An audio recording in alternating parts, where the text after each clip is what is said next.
2K kids marriage பண்றதுல ஓப்பனா என்ன அப்படின்னா ரொம்ப வயிற்றுச்சலா இருக்கும்.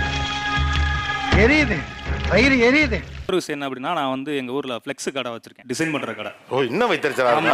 இது உண்மையிலே ரொம்ப வைத்தறிச்சலான விஷயம். 2K கிட்ஸ் கல்யாணம் பண்ணிட்டு இப்படி கிராஸ் பண்ணும்போதே நமக்கு கப்பன்னு எரியும். இதுல அந்த மனுஷன் ஃப்ளெக்ஸ் கடையில வேற வேலை செய்யறாராம். ஏதாச்சும் ஒரு 2K கிட்ஸ் வந்து அந்த பேனர் அடிக்கணும், என்ன விஷயமா பிறந்த நாள், ஆனா என்னடே பிறந்த நாள் இருக்கீங்க, எனக்கு கல்யாணம்னு சொன்னா போதும் அந்த மனுஷன் சும்மா அப்படியே உறைஞ்சி போய் நின்றுவாப்ல. Sir sir sir sir sir sir emergency sir sir இங்க பாருங்க சார். ஃப்ளெக்ஸ் கடை வச்சிருக்கும் போது அந்த பையன் சொல்லிட்டு போவான், ஆனா அந்த மாதிரி பேனர் அடிக்கணும்னா அப்படியே சொல்லு பாருன்னா எங்க அண்ணனுக்கு கல்யாணம் அப்படி சரி கொடு அப்படின்னு சொல்லி அடிச்சு கொடுத்துருவேன். மனமார்ந்த பாராட்டுகள், நன்றி.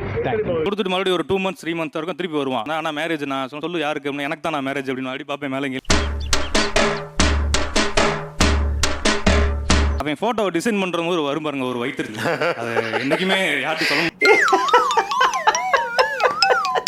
சிரிக்கிறேன்னு நினைச்சிட்டு இருக்கீங்களா? சத்தியமா சிரிக்கல. அந்த மனுஷனுக்கு என்ன எரிஞ்சிச்சா அதே தான் இங்கேயா. அவன் போட்டோவை டிசைன் பண்ற போது வரும் பாருங்க ஒரு வயிற்று. பார்பிக்யூ ஸ்மெல் வருது.